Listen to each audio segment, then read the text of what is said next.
Avec les changements qu'il y a eu au niveau de l'immigration, je suis curieux de t'entendre. Le Canada a eu une réputation de terre d'accueil, puis non seulement de terre d'accueil, mais d'être très ouverte à l'immigration, à avoir des travailleurs étrangers qui venaient de l'étranger pour venir s'établir au Canada. Ouais. Est-ce que tu penses que les changements actuels qui ont eu lieu, est-ce que ça l'a nuit à notre réputation au niveau international ou en fait c'est une bosse sur la route puis ça va se rétablir? Comment tu Ouais. perçois ça? Moi, je trouve que l'immigration, parfois, c'est comme un bouc émissaire, dans le sens que les gens... l'immigration, c'est une excuse pour bien des choses, OK? Puis, Pas de sieste pour les pros, le podcast pour les professionnels de la petite enfance. Bienvenue au podcast Pas de sieste pour les pros. Aujourd'hui, on reçoit Soraya Bloin, qui est avocate en immigration, spécialisée en immigration, mais avocate d'abord et avant tout, j'imagine. Soraya a également eu le privilège de tourner des émissions qui s'appellent Droit au but. Je vous invite vraiment à aller voir ça. Tu nous diras sur quelle chaîne. J'ai comme un blanc de mémoire. Ma TV, c'est la chaîne officielle de Vidéotron. C'est ça, Ma TV. Ouais. J'en ai regardé quelques-unes. C'était vraiment, vraiment chouette. Non, vraiment, c'était très dynamique. Soraya, aujourd'hui, on veut aborder la question évidemment de l'immigration, pas en termes politiques, mais plutôt en termes de comment on fait, nous, en tant qu'employeurs, pour accompagner et bien accompagner avant l'arrivée d'une personne qui est immigrée, pendant l'accueil, et puis après, qu'est-ce qu'on peut faire également pour cette personne-là qu'on est éventuellement en train d'embaucher. C'est ces questions-là qu'on veut aborder avec toi aujourd'hui, mais... On a toujours une petite question à poser en début de ta face. Mon Dieu. Une petite question en début de podcast, puis c'est l'une des préférées d'André, donc je vais lui laisser la parole. On est curieux, on veut savoir comment tu étais comme enfant. Oh, j'étais une enfant très, très, très artistique. Okay. J'adorais la comédie musicale. Moi, je suis allée à la même école, le primaire et le secondaire. C'était une école juste de filles. On faisait des comédies musicales à chaque année. C'était ma passion. Ah, c'est cool, ça. Puis, aujourd'hui, est-ce que ça vit encore un peu pour toi, ce côté-là? Ouais, certainement. Tu sais, j'adore l'animation. Puis aujourd'hui, elle se présente de différentes façons, via notamment les saisons d'émissions de vulgarisation juridique à Ma TV. Donc, l'art se présente maintenant sous forme d'animation et de communication. Cool. Ouais, vraiment cool. L'une des premières questions que je veux te poser, Soraya, c'est... on travaille ensemble, donc on a eu cette chance-là et ça a été vraiment pour nous un moyen d'apprendre en fait à bien se comporter comme employeur dans un contexte d'immigration, parce que des fois on agit mal, mais parce qu'on ne sait pas en fait et pas parce qu'on veut mal faire. Fait c'est quoi la première chose que tu conseillerais à quelqu'un qui envisage d'embaucher quelqu'un, un salarié qui n'habite pas, donc qui n'est pas canadien en fait? Ah, mais c'est une très belle question. Je pense que Merci.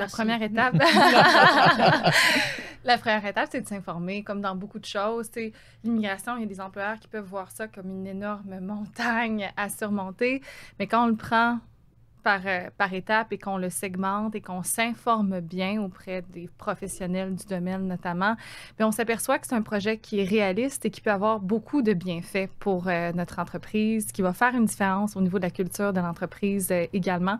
Donc, c'est de s'informer, de prendre les bonnes informations, surtout dans un contexte qui évolue aussi rapidement qu'aujourd'hui. Oui, exactement. Là, actuellement, disons que les cartes ont été rebrassées au niveau de l'immigration à plein de niveaux, là, au niveau fédéral, au niveau provincial, mais aussi au niveau de l'éducation à la petite enfance. Il y avait des reconnaissances des acquis qui pouvaient être faites dans des certaines situations que là, les choses changent. Comment tu perçois l'avenir par rapport à ça? C'est une question que je me fais poser très fréquemment. Soraya, tu as un cabinet qui exerce uniquement en droit de l'immigration canadienne dans un contexte où est-ce qu'on a l'impression que les portes se ferment. Comment vois-tu l'avenir? Bien, l'immigration, tu sais, je comprends que les politiques changent, les politiques se resserrent, mais ça reste une grande porte d'entrée au Canada. L'immigration économique fait venir énormément de gens à chaque année à travers toutes les provinces du Canada. C'est vrai qu'on a connu des amendements importants dans le programme des travailleurs étrangers, temporaires notamment. C'était le 26 septembre dernier, 26 septembre 2024, dépendamment de la date de la publication de ce podcast, qu'on a connu, je pense, le plus gros pivot cette année dans ce programme. Moi, j'aime dire que l'immigration, c'est une boucle. Donc, c'est vrai qu'on vit un resserrement. Il y a une période électorale qui est liée à un contexte géopolitique qui vient bien évidemment soutenir tous ces changements-là ou les justifier ou les mettre en contexte. Donc, je pense que aujourd'hui, c'est tout à fait possible et ça demeure la demande qu'on fait le plus fréquemment au cabinet. Là, une demande de permis de travail fermé, c'est une procédure qui est régulière, c'est le grand corridor d'entrée.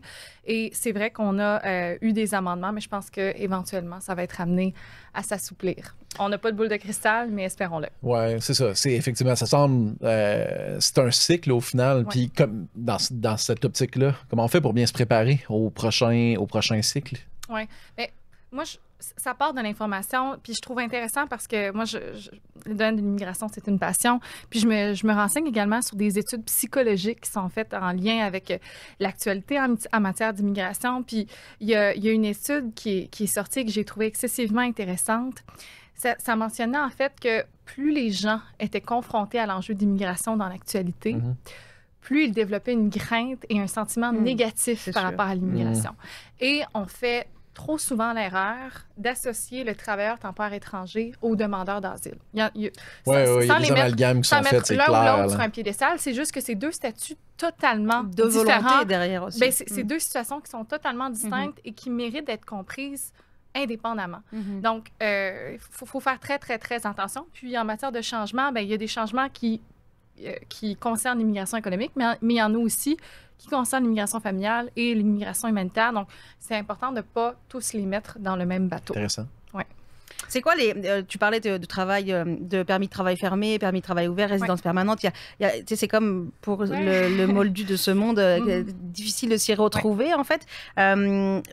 Mettons dans un contexte de service de garde, c'est quel type de permis, comment ça se passe, c'est quoi qu'on doit demander, c'est à nous de le demander, est-ce que c'est à l'employé, au futur employé de le faire, c'est quoi les premières démarches que demain une gestionnaire pourrait faire pour embaucher quelqu'un en matière d'immigration?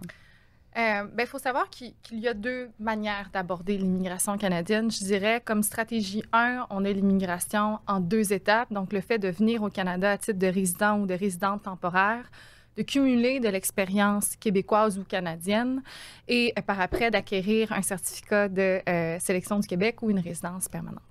Il y a également des gens qui préfèrent la stratégie numéro 2, qui est de venir, soit l'immigration en une étape, donc de venir directement au Canada ou au Québec avec le statut de résident permanent ou de résidente permanente. Je vous dirais que est-ce que dans le contexte actuel, tu vas privilégier un choix plus qu'un autre ou alors ça dépend de ta situation? Ça dépend du profil du candidat. Ça dépend du profil du candidat parce que l'immigration en une étape, c'est pratiquement toujours fondé sur un système de pointage. Donc, il faut s'intéresser aux dernières rondes d'invitation puis regarder réalistiquement quel est mon score et est-ce que j'ai des chances d'être invité. Parce que de rester dans un bassin indéfiniment non plus, c'est pas nécessairement une stratégie gagnante pour quelqu'un qui a vraiment un projet d'immigration. Alors que l'immigration en 2 étapes a une belle prévisibilité dans le sens que, je le réitère, une demande de permis de travail fermé, si elle est fondée en droit, si elle est bien construite, si elle est déposée de manière exhaustive, on peut jamais garantir un résultat, bien évidemment. C'est l'agent et l'agent a un pouvoir discrétionnaire.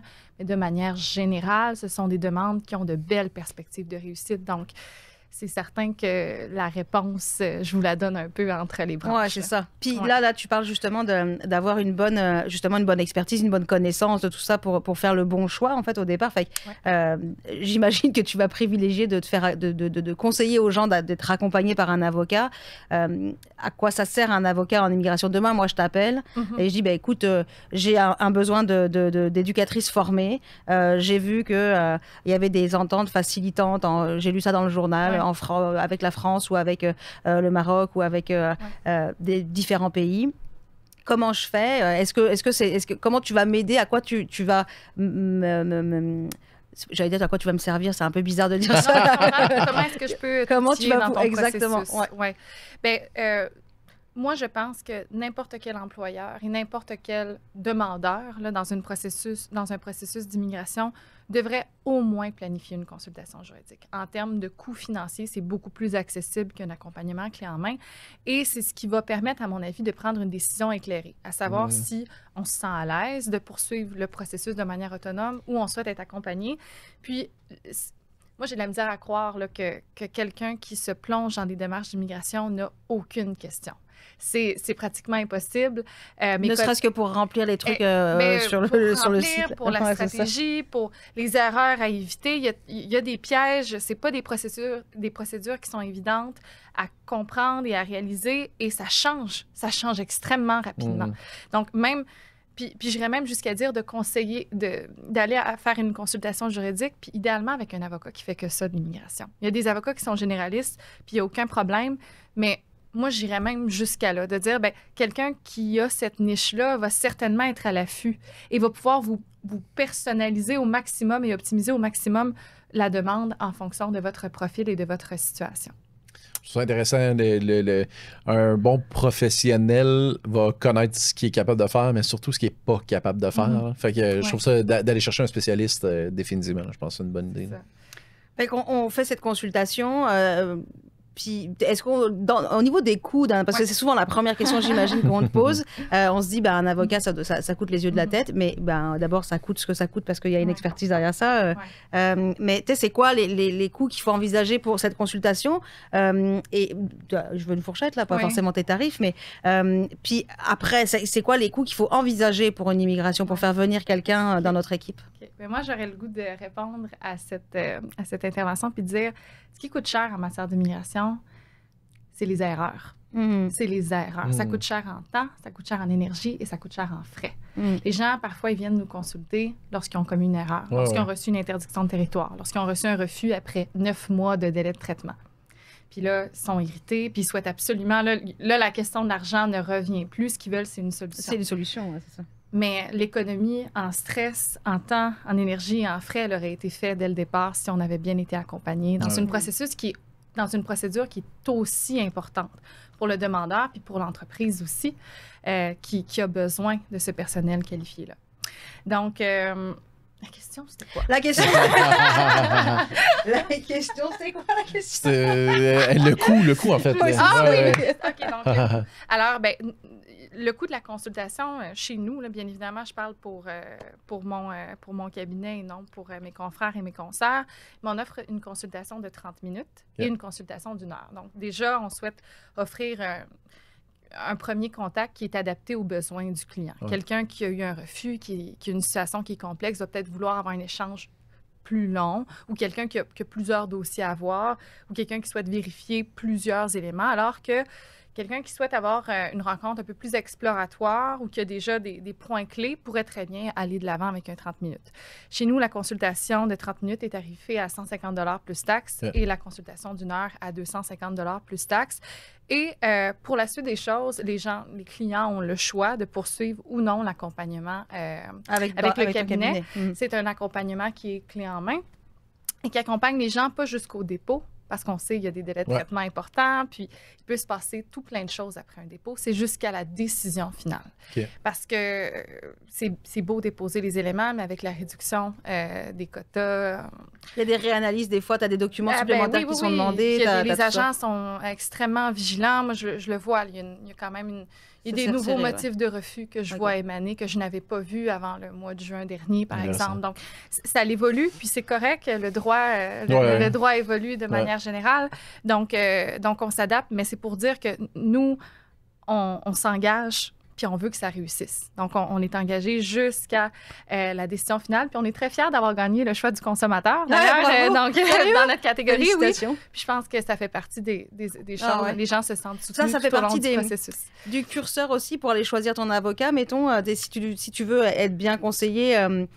choisir ton avocat est quand même une étape importante, de conseiller aux gens de prendre un avocat qui t'accompagne jusqu'à la fin du processus peut être un espèce d'argument ou de curseur ou de... c'est une question que je poserais. C'est une question que je poserais. Puis justement, si l'avocat se dit s'il dit non ou je vous reviens là-dessus, mais là, on sent, en immigration, c'est super important. Il faut que jusqu'à ce que la décision soit prise, elle soit rendue. Puis est-ce que, nous, c'est un accompagnement à taux forfaitaire. Donc, il y a quand même une nuance aussi que je vais apporter à ça. notre tarif ne va jamais changer, peu importe le nombre de correspondances que vous recevrez dans votre dossier, puis on ne peut jamais prédire. Parfois, c'est en lien avec l'acte de naissance, l'acte de mariage, l'historique de la famille, l'historique des adresses, l'historique d'emploi, les relevés de paye.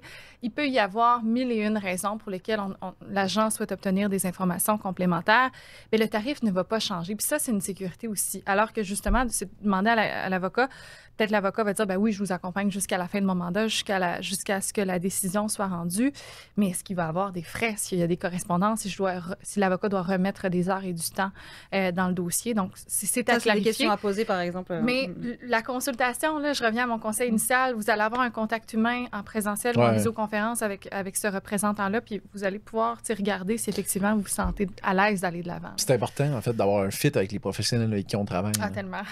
Puis le fit dans les deux sens aussi, là, je veux dire... Ça, on les nommera pas, mais je suis sûr que moi, ça m'est déjà arrivé de me rencontrer avec un client. Le fit, il marche pas dans les deux sens. Là. Tu sais que ça fonctionnera pas. Fait que c'est pas plus grave que ça. C'est juste qu'il va trouver un autre professionnel. Exact, exact, tout à fait. C'est des relations humaines. Je suis bien d'accord. Ouais. C'est ça. Faut faire confiance, en effet. Fait que là, on a fait la première démarche de contacter un professionnel. On l'a choisi. On a un fit. Puis là, on décide d'aller de l'avant dans cette démarche d'immigration. Puis là, il y a différentes situations qui peuvent... Enfin, plusieurs situations qui peuvent arriver. C'est soit un salarié qui est arrivé, une personne qui est arrivée en disant j'aimerais ça que tu me fasses une lettre d'emploi, une promesse d'emploi, et donc je veux embarquer dans un processus d'immigration avec toi, ou je me déplace dans une mission avec Québec International et autres de ce monde pour aller chercher éventuellement ou recruter des personnes dans un autre pays. Il y en a probablement d'autres de situations que moi je connais moins, mais que toi tu connais là. Est-ce qu'il y en a une qui prévaut plus qu'une autre? Est-ce que tu conseilles d'être une plus qu'une autre ou non? Tout dépend, en fait, du statut de la personne qui est au Canada. Parce que, bon, la personne qui est à l'extérieur du Canada, il y a des vérifications à faire, là, bien évidemment. Est-ce que cette personne-là a déjà fait une démarche d'immigration par le passé? Est-ce qu'elle a des antécédents criminels, etc., etc.?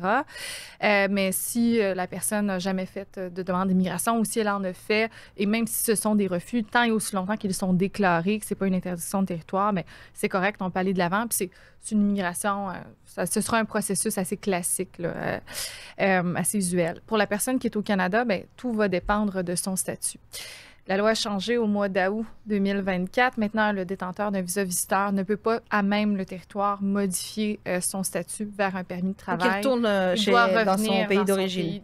En fait, il doit quitter le Canada, finalement. OK, il peut aller aux États-Unis, mettons. Exactement. S'il a les autorisations pour aller aux États-Unis, il n'y a pas de problème. Oui, en ce moment, bon... Donc voilà, donc il quitte le Canada puis il doit attendre les délais de traitement de la phase 2, donc l'attente du permis de travail fermé. J'imagine qu'on va y venir là, au processus de demande de permis de travail fermé, mais ça, il doit le faire de l'extérieur du Canada, ce qui peut engendrer des délais, tout dépendamment du pays dans lequel on effectue la demande. Il y a toute une stratégie qu'on peut mettre de l'avant. Les délais varient tellement d'un pays à l'autre que si on peut peut-être aller faire attendre nos délais dans un pays qui prend, je ne sais pas, 6 semaines à délivrer un permis plutôt que 360 jours, ça pourrait être préférable. Sinon, je dirais que le scénario idéal, c'est quelqu'un qui est détenteur d'un permis de travail ouvert, quelqu'un qui est immédiatement éligible à l'emploi. Premièrement, on peut vérifier si ça fonctionne bien ensemble, si il y a une harmonie, il y a un consensus.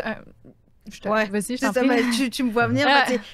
La différence permis de travail ouvert et fermé, là, juste pour qu'on puisse... Oui, en fait, il existe 2 types de permis de travail. Le permis de travail fermé, c'est un permis qui est lié à une entreprise, à un poste, à un salaire, à un contrat de travail, finalement. Encadré, exactement. Tout est extrêmement bien paramétré, bien encadré. Et généralement, ce à quoi je pense que ce qu'on discute depuis le départ, c'est vraiment de la formule du permis de travail fermé. C'est une formule classique, là, celle qui est réglementée par le programme des travailleurs étrangers temporaires. Quand je parle d'un permis de travail ouvert, je parle d'un permis qui n'est pas lié à une seule entreprise ou à un seul poste. C'est des autorisations de travail. On va travailler n'importe où, en fait. Travailler ou pas, travailler à temps partiel, à temps plein, avoir 2 emplois, c'est sans problème, là, le nombre d'heures, donc c'est extrêmement flexible.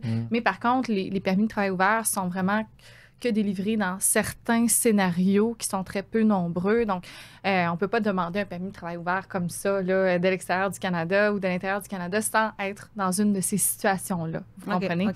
Donc, par exemple, si je suis détentrice d'un permis de travail fermé, que j'ai un emploi qui me permet d'avoir droit au regroupement familial, bien, mon époux, mon épouse, mon conjoint, ma conjointe va avoir droit à un permis de travail ouvert. Donc, lui va pouvoir choisir, va pouvoir venir légalement au Canada avec moi, va pouvoir voyager à l'extérieur et à l'intérieur du Canada. Il va pouvoir choisir de travailler ou non au Canada. Mais il existe des scénarios, des situations qui permettent à des gens d'avoir un permis de travail ouvert. Et là, ben, même si c'est exceptionnellement, si ça vous arrive, ben, c'est une immense opportunité de regarder si ça fonctionne bien. Puis, il n'y aura pas d'interruption au niveau des autorisations de travail. Donc, on va pouvoir entamer le processus de demande de permis de travail fermé alors qu'on a un permis de travail ouvert qui est valide. Puis, on va pouvoir progresser à travers ces délais de traitement-là sans avoir d'interruption, à moins qu'on ait une décision négative.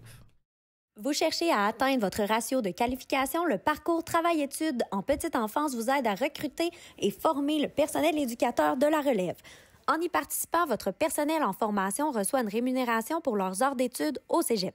À la fin des 18 mois, la personne en formation aura complété son AEC en technique d'éducation à l'enfance, tout en accumulant des heures de travail qualifiantes dans votre milieu. Tous les détails sur travail-études-petite-enfance.ca. OK, fait que majoritairement, les gens, les personnes viennent avec un permis de travail fermé actuellement parce que les règles ont changé aussi beaucoup, puis c'est plus facile à obtenir probablement parce qu'on vient chercher une garantie d'emploi finalement. Oui. Bien, il existe, dans l'immigration en une étape là, pour les gens qui acquièrent un certificat de sélection du Québec de l'international, ce qui est possible. Là. Maintenant, pour la province de Québec, on a un nouveau programme depuis le 29 novembre 2024 et la possibilité de demander un certificat de sélection du Québec de l'extérieur du Canada s'est resserré là, par rapport à l'ancien programme qu'on avait. Maintenant, ce programme-là est subdivisé en volets. Et ce n'est pas tous les volets qui permettent d'acquérir un certificat de sélection du Québec alors qu'on n'a aucune expérience sur le territoire. Mais il y a des gens qui passent par ce programme d'invitation fondé sur un système de pointage, encore une fois, qui sont invités à déposer un CSQ, qui déposent le CSQ et qui obtiennent une acceptation. Ces gens-là peuvent venir au Canada avec un permis de travail ouvert en attendant leur demande de résidence permanente. Donc ça, c'est un contexte extrêmement bien paramétré. On s'entend, il y a vraiment c'est très, très, très bien précis, mais ces gens-là seraient éligibles à un permis de travail ouvert de l'extérieur du Canada. Mais sinon, si on y va dans une migration en deux étapes, je vous dirais, dans la très, très grande majorité des cas, le PDF. On baigne un peu dans ces démarches-là parce qu'on a décidé de les faire, justement, là, ces démarches-là. Mais pour quelqu'un qui est complètement de l'externe, c'est quoi ma première étape? Parce qu'en fait, là, je vois un peu toute la question des démarches de permis, de tout ça. Est-ce que je prends contact avec des gens à l'étranger pour venir travailler? Est-ce que c'est quoi mes premières étapes pour être capable de... Je veux pas faire les choses à l'envers. Comment est-ce que je trouve mon candidat? Après ça, je contacte un avocat. Comment est-ce que je procède? C'est vrai que dans un processus d'immigration, il y a un volet légal qui est très, très important et qui est central, mais également un volet humain qui est tout aussi important. Puis, moi, c'est certain que je recommande de passer par une agence de recrutement qui est spécialisée, qui va pouvoir accompagner les gens.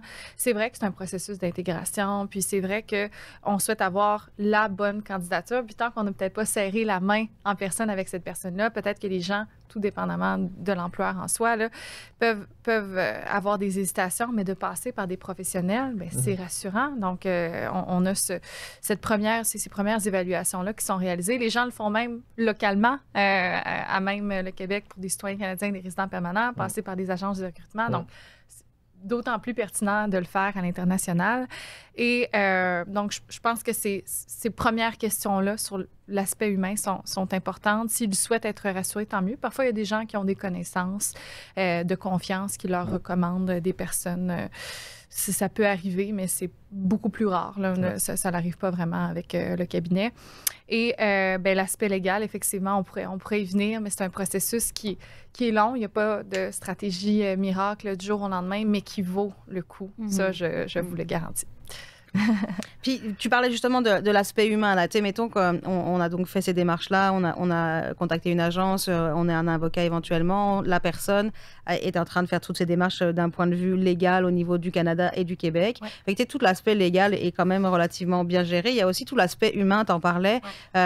Comment en tant qu'employeur on peut accompagner ça? Peut-être tu as des obligations quand même légales pour l'employeur aussi, je paye les billets, pas les billets, les assurances, des choses comme ça. Fait que peut-être qu'on peut juste faire une petite parenthèse là-dessus sur les obligations de l'employeur quand on accueille une personne issue de l'immigration. Là.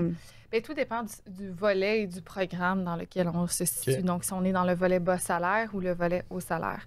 Mais dans tous les cas, la loi sur les normes s'applique. Donc, il n'y a rien que ce qui s'applique aux citoyens canadiens, ce qui s'applique aux résidents permanents, s'applique également aux travailleurs temporaires étrangers.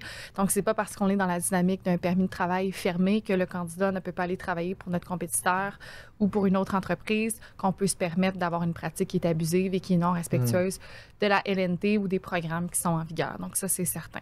Ensuite, bien, il y a des programmes d'immigration, effectivement, qui réglementent et qui viennent bien paramétrer cette relation-là, qui peut souvent sembler débalancée, parce que, je le réitère, l'employeur, il y a tout. Puis, malheureusement, ce programme-là, parfois, est critiqué pour cette dynamique-là. Oui, définitivement. Mais moi, je rencontre des centaines d'entreprises qui sont tellement reconnaissantes et respectueuses, puis qui accompagnent leurs candidats vers le certificat de sélection du Québec, vers la résidence permanente, puis ils sont tellement contents d'avoir ces gens-là avec eux.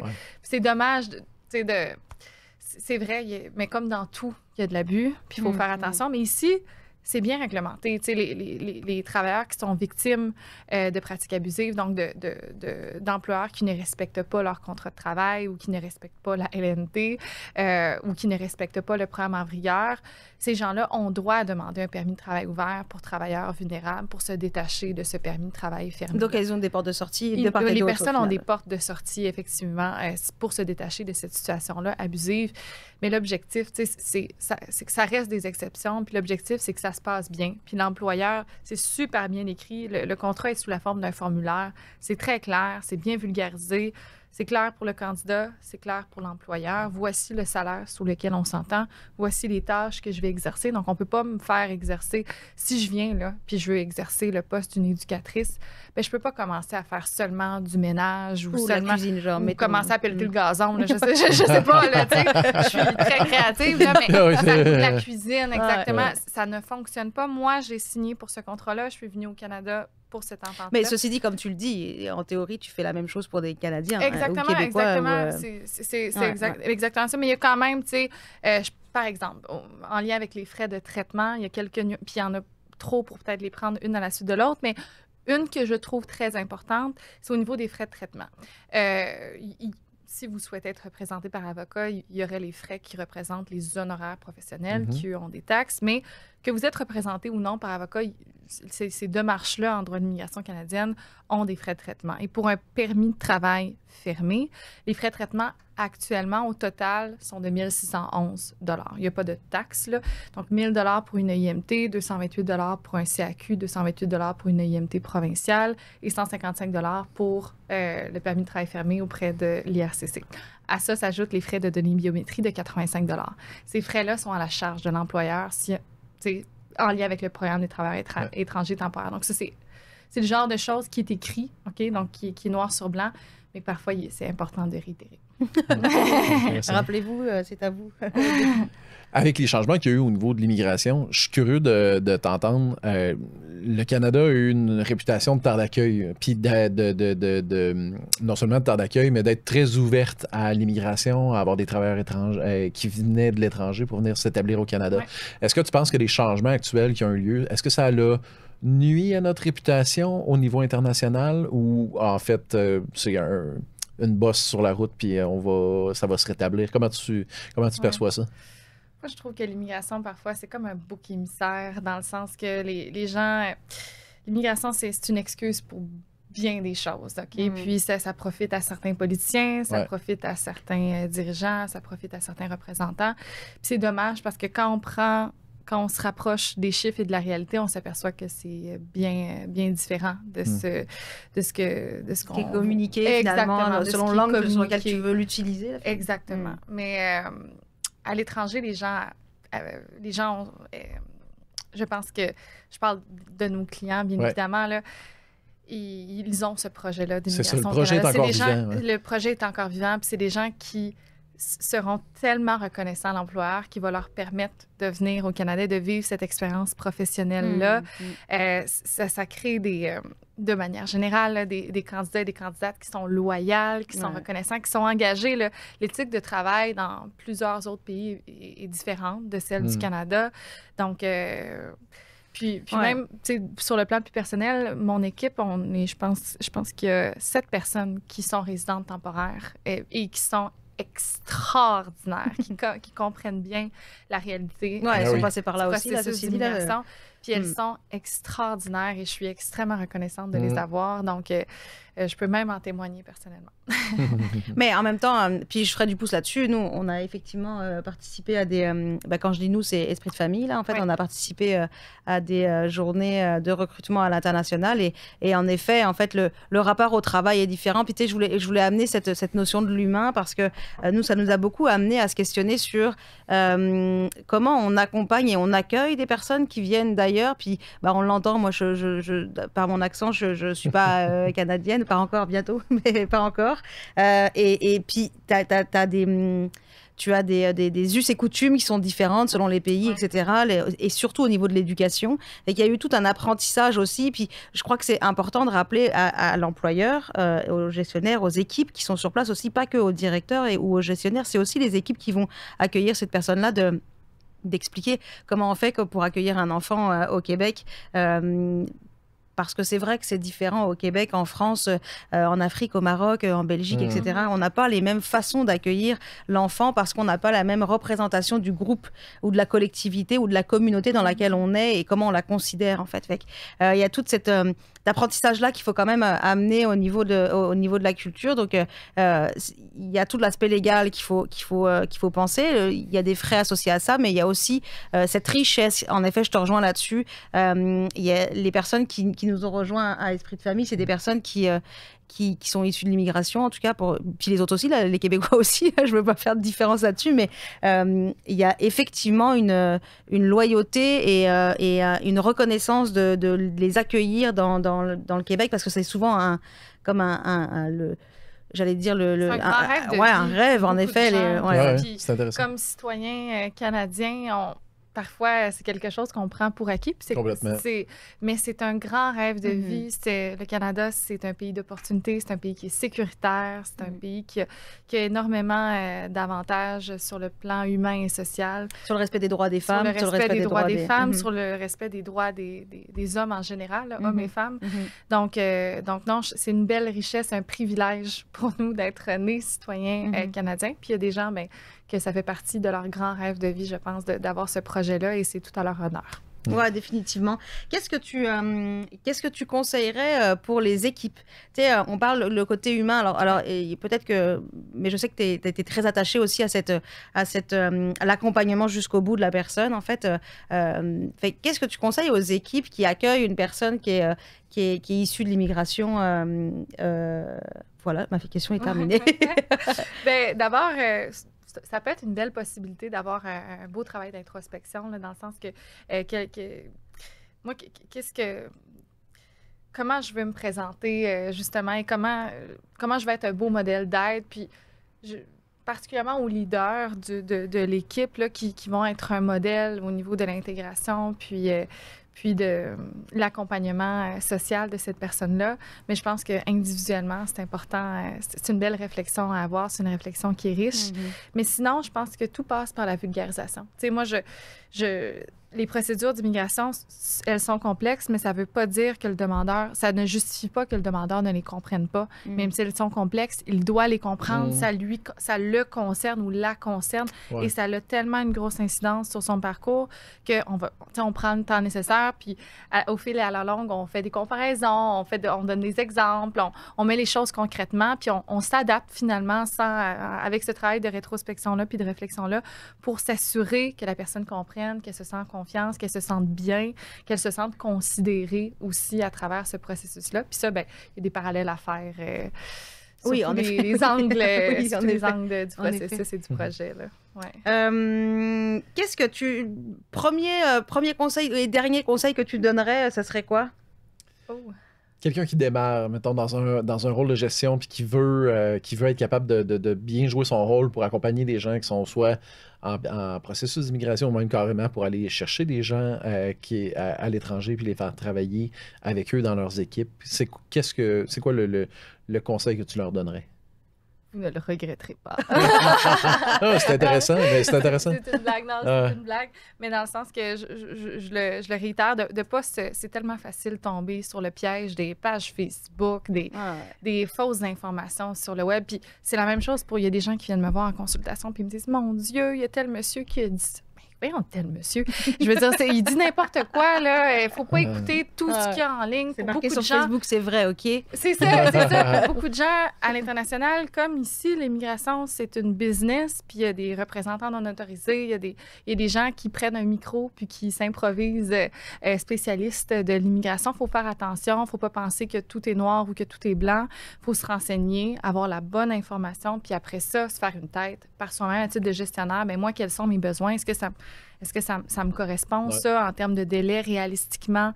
Est-ce que c'est quelque chose qui me convient? Oui ou non? Puis, pourquoi pas l'essayer, disons, avec une première personne, de regarder, de tenter le terrain, si notre entreprise est rendue là, comment est-ce qu'on voit la chose en l'essayant, nous, personnellement, concrètement.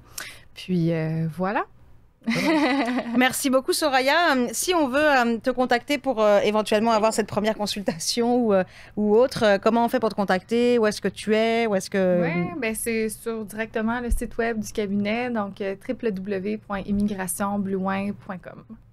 C'est parfait. Merci pour tous ces renseignements. N'hésitez pas à contacter soit Soraya, soit d'autres de ses collègues en immigration si c'est un sujet qui vous intéresse et qui vous questionne. C'est vraiment très aidant d'avoir des experts à côté. Puis, je rajouterais même une belle ressource là, pour les gens qui souhaitent justement avoir accès à la liste une liste très représentative de tous les avocats qui exercent en droit de l'immigration dans la province de Québec. Il y a l'ACADI, l'Association des avocats exerçant en droit de l'immigration au Québec, qui est une merveilleuse organisation sur laquelle les avocats qui font ça, du droit de l'immigration, ont l'opportunité de s'inscrire, d'être membre. Et c'est une liste qui est publique, donc vous pouvez aller regarder. Okay. On indique est-ce qu'on fait du droit est-ce qu'on fait de l'immigration économique, de l'immigration mentale, de l'immigration familiale. Tout ça est très clair. Est-ce qu'on accepte les mandats d'aide juridique ou non? Donc, c'est une très belle ressource en fonction de votre ville, pour bien choisir votre représentant. Là. Merci, Soraya. Merci beaucoup. Merci beaucoup. Yes, bonne journée. Bye-bye. Le podcast Pas de sieste pour les pros vous est présenté par Mangrove Petite Enfance, le logiciel de gestion qui vous permet de vous libérer du temps pour vous concentrer sur ce qui compte vraiment.